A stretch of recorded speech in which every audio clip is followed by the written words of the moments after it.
Hi friends, welcome to our channel. గుండె నిండా గుడిగంటలు serial next ఎపిసోడ్లో ఏం జరగబోతోందో ఈ వీడియోలో చూసి తెలుసుకుందాం. నువ్వు ఈ ఫంక్షన్లో నా పరువుని తీయాలనుకుంటున్నావా అని నిలదీసిన ప్రభావతి. అసలేం జరిగింది అని తెలుసుకోవడానికి ఈ వీడియోని స్కిప్ చేయకుండా ఎండ్ వరకు చూసేయండి. ప్రభావతి, శోభనాలు ఇద్దరు నేను తీసుకొచ్చిన చీర కట్టుకో, నేను తీసుకొచ్చిన చీర కట్టుకో అని ఇద్దరు గొడవ పడుతూ ఉంటారు.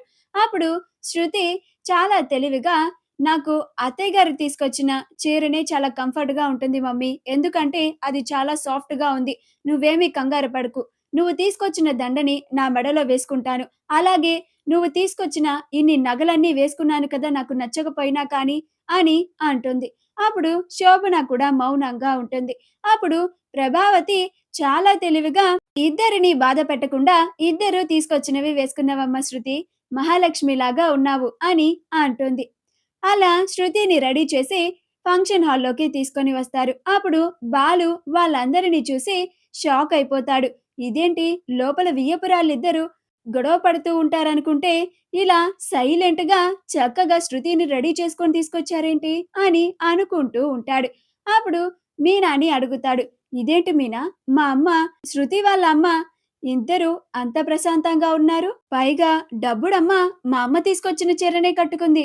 మా అమ్మ మామూలుది గాదు. డబ్బుడమ్మ వాళ్ళ అమ్మని కూడా నోరు మూయించేసి ఉండి ఉంటుంది. మేము తీసుకొచ్చిన చీరనే కట్టుకోవాలి అని బాగా గొడవ పడి ఉండి ఉంటుంది.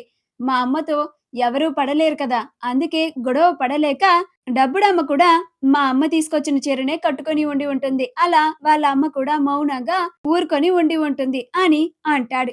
అప్పుడు మీనా, ఊరుకోండి మీరు. ఏమీ మాట్లాడకండి. సైలెంట్‌గా ఉండమని చెప్పానా అని అంటుంది. అలా ప్రభావతి రోహిణి రెడీ అయిందో లేదో చూద్దామని రోహిణి వాళ్ళ గదికి వస్తుంది.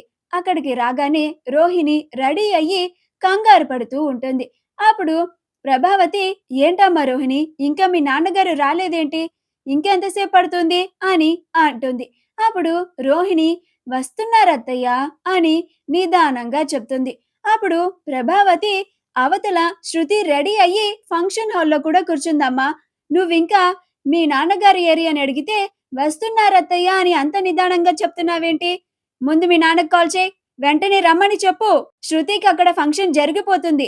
ముందు ఇంటి పెద్ద కోడలిగా నువ్వు చేయించుకోవాలి కదా! మీ నాన్నగారు ఎంత తొందరగా వస్తే అంత తొందరగా ముందుగా నీకు జరిపించి ఆ తరువాత శృతికి జరిపిస్తారు. లేకపోతే శృతిని అందరి ముందు ఫంక్షన్ హాల్‌లో అలానే ఒక్కదాన్నే కూర్చోబెట్టాలి. నిన్ను కూడా ఇప్పుడు ఫంక్షన్ హాల్‌కి తీసుకెళ్ళాలమ్మా. అందుకే వచ్చాను అని అంటుంది.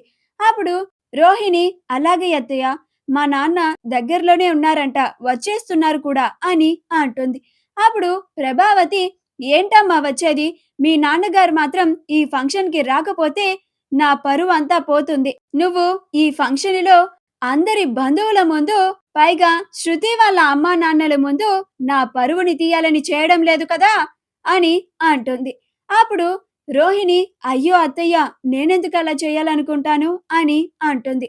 అప్పుడు ప్రభావతి, అది చూద్దాం. మీ నాన్నగారు రాకపోతే ఆ తర్వాత చెప్తాను నీ సంగతి అని అంటుంది. అప్పుడు రోహిణి, అమ్మో, ఈవిడ నన్ను వదిలిపెట్టేలానే లేదు అని కంగారు పడిపోతూ ఉంటుంది. మా వీడియో గనుక మీకు నచ్చినట్లయితే లైక్ చేయండి, షేర్ చేయండి, మా ఛానల్‌ని సబ్స్క్రైబ్ చేసుకోండి. పక్కనే ఉన్న బెల్ ఐకాన్‌ని క్లిక్ చేయడం మాత్రం మర్చిపోకండి.